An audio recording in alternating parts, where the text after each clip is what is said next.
اللہ کی نافرمانی جہاں پر بھی کی جائے اور جو بھی کرے اس کے اثرات ضرور مرتب ہوتے ہیں۔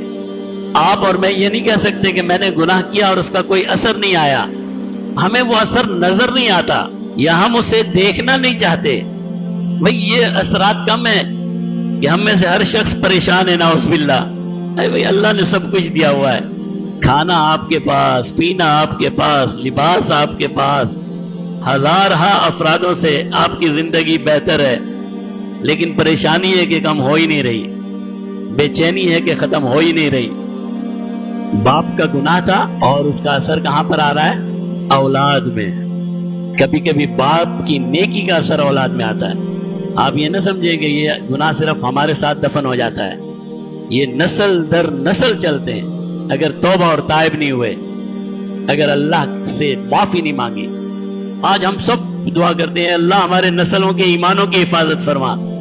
اللہ نے کرنی ہے، یقیناً کرنی ہے، لیکن اس میں تھوڑا حصہ ہمارا بھی ہے کہ ہماری زندگی میں نیکیاں کتنی ہیں، ہماری زندگی میں برائیاں کتنی ہیں۔ اگر میں سود لے رہا ہوں نعوذ باللہ، اگر میں جھوٹ بول رہا ہوں نعوذ باللہ، اگر میں لوگوں کو دھوکہ دے رہا ہوں، ایسے بڑے بڑے تاجر اور بڑے بڑے بادشاہت والے ان کی اولاد سڑکوں پہ آ جاتی ہے۔ ایک عبادت گزار جب اللہ والا اللہ کی عبادت کرتا ہے تو اس کے نیکی کے اثرات صرف اس کی زندگی پر نہیں آتے، اس کی نیکی کے اثرات اس کی نسل در نسل چلتے ہیں۔